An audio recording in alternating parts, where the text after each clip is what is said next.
Greetings, I'm Adam Morgan. One of the iconic instruments in jazz, you know it is the saxophone. Absolutely, period. You know, the piano's there, the guitar's there, they're all there. But the guys who play the saxophones are the coolest, and that's why we love to hear them. This gentleman has a new album out. His name is Jason Jackson. The album is called Looking Up, and you can tell it's cool because he's sitting here with his feet propped up, got a chapeau on top of his head because his music is going to be good. But more than that, we get to talk to him, and you get to hear from him as well. Okay, I guess the first question is going to be one of those obvious ones. Mm-hmm.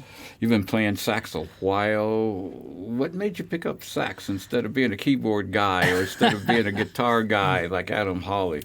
I know sax is iconic, and everybody thinks the sax guy is the coolest guy out there outside of the bass player. Yeah. What made you pick up the saxophone? You know, in middle school, I started middle school band. You show up, and they just say, oh, we have availabilities for these instruments, right? We need kids to play this, this, or this. Mm-hmm. And it turned out there was a clarinet availability. That's what they needed was clarinet. So I was like, okay, well, I'll play clarinet. Yeah, they're both reeds. Right, yeah. And so I started playing clarinet, did it for a year, all sixth grade. Well, that summer, I was at home, on summer vacation. I was watching TV, and this movie came on called The Blues Brothers. And I was watching that movie the first time I had ever seen it. And I was just like amazed by this movie. And we got to the scene where they go to the restaurant where Aretha owns the restaurant, right? And the sax, they're singing, they're trying to get Matt Guitar Murphy to join the band, right? So they break in and they're singing, and then you see this cook kind of behind the counter, and he takes his apron off and he throws it down.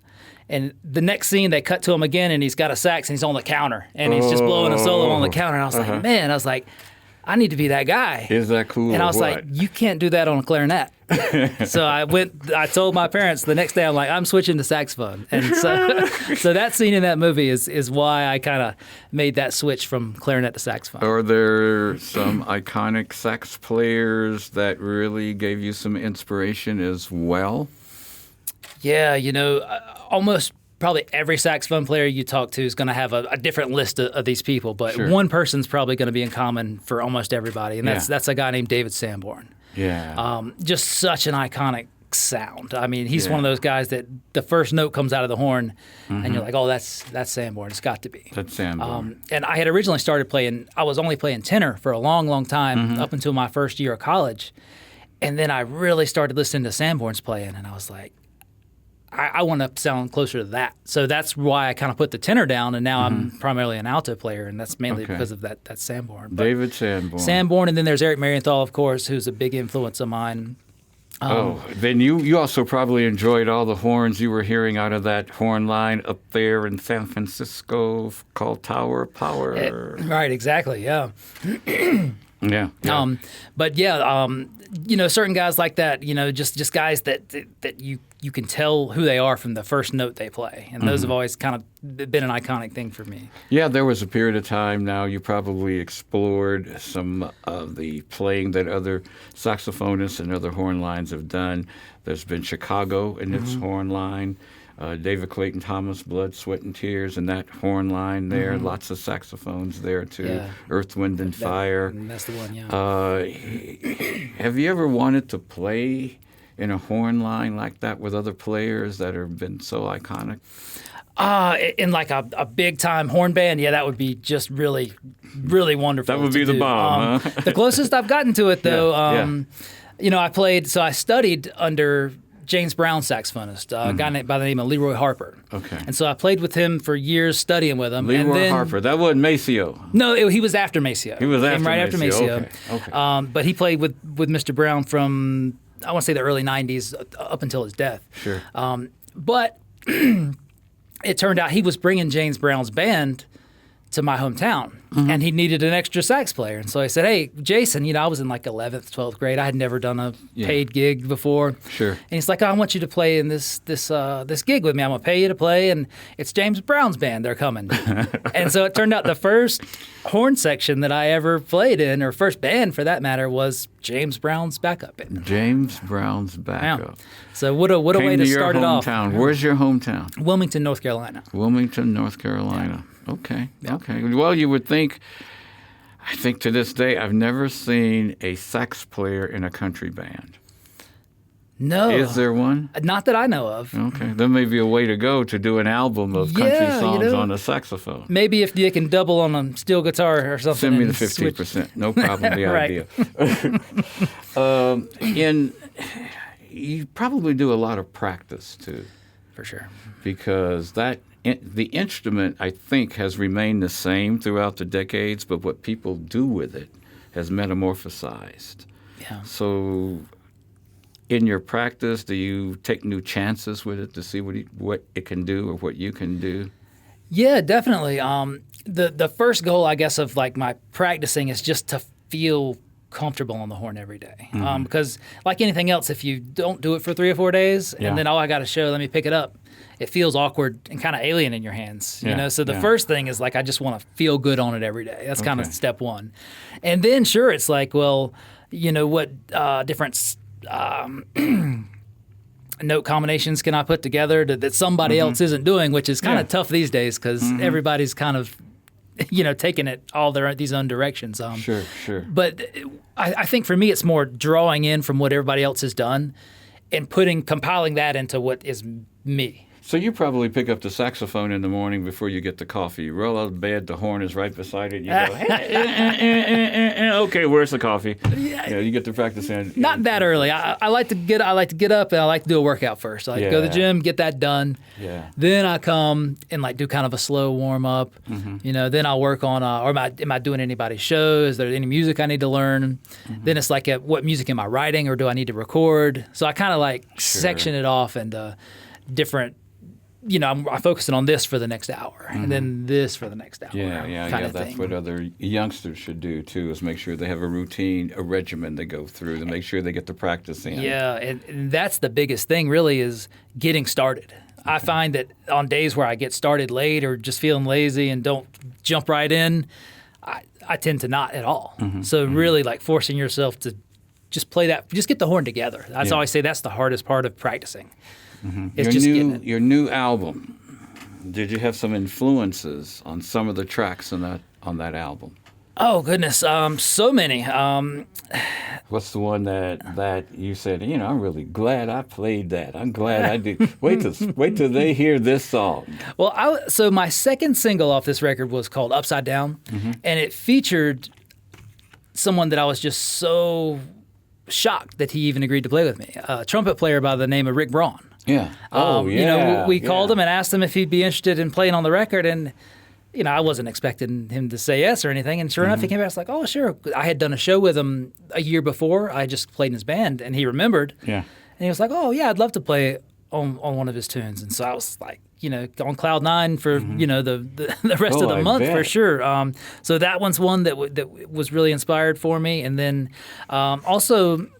Bassist by the name of Julian Vaughn is on this record as well. From Kansas City. Yes, and he's a really special artist to me because he actually played on my very first single that went to radio. Yeah. That kind of got all this started. Before I had even released anything, he agreed to play on a tune with me. Sure. And it ended up going to, I believe, Billboard 16. Very first time. So he kind of took that risk on me. So every time I have him on a record, I'm just really excited and proud to work with him. A number of smooth jazz artists, when they're doing albums, are using guest artists with them.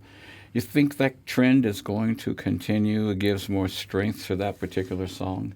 I think so. And I think it kind of goes with like this genre in general is such a tight-knit family. Like even though there's tons of artists out there, we all get together, we all know each other. We've all played live together at one point or another.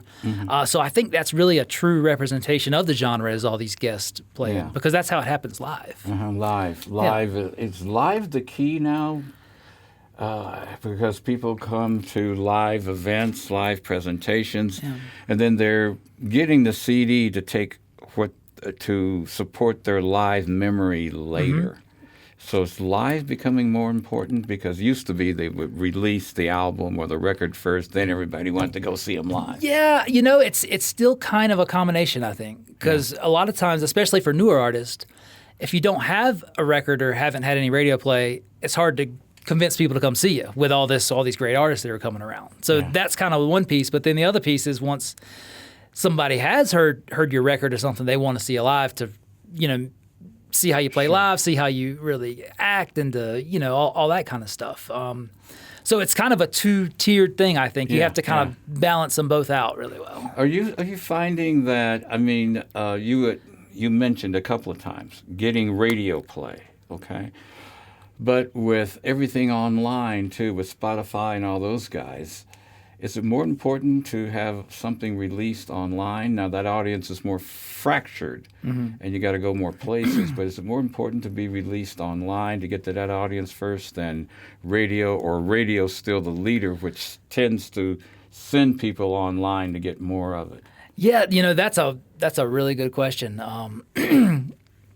For me, I found that the radio's kind of been the baseline for everything. Because I had released stuff online before, I had anything go to radio, but it didn't really catch on as much until I had that kind of radio like foundation. And then everything started to kind of, people discovered my Spotify, a lot of internet radio shows started picking up my stuff. So that was kind of like just what kind of started it all, the spark that kind of. Now you did the work for James Brown's band.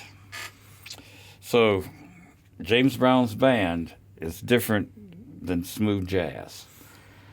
James Brown band has soul influences like Junior Walker, who you've heard of him. That saxophone that Junior had. Yeah. Exactly. What got you from that R&B and the sax influence in R&B to smooth jazz? I like to think that I'm kind of bridging it. Because a lot of my music is very R&B inspired. Okay. And so I'm hoping to bring those two genres closer together. I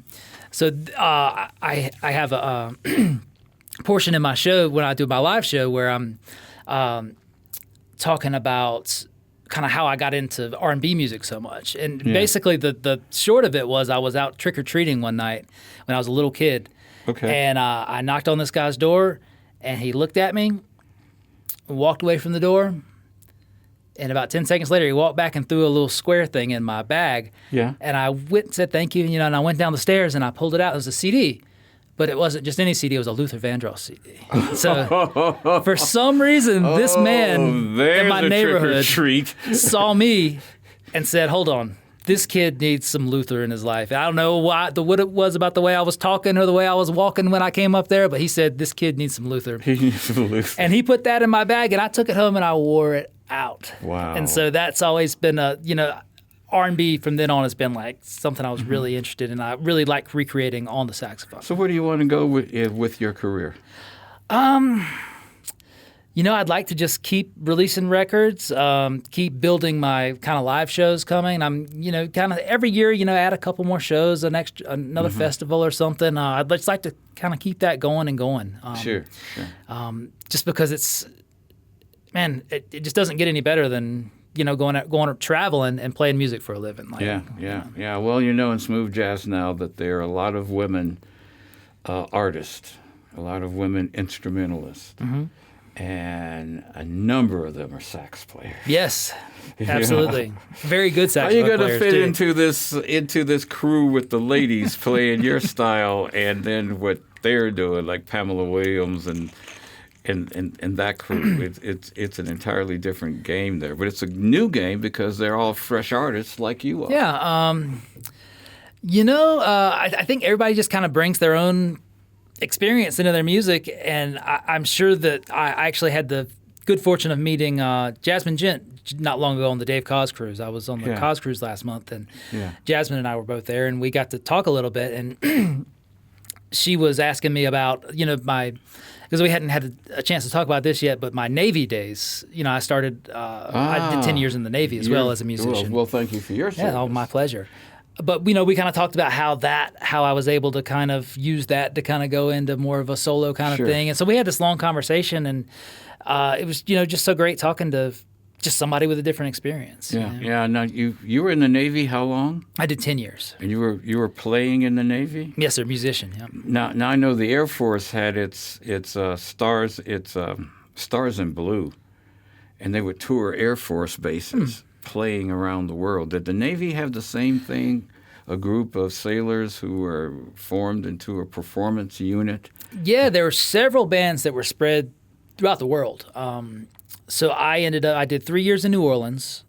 Then I did 4 years in Yokosuka, Japan. Okay. Then I did 3 more years in Norfolk, where I got out and ultimately am living. Yeah.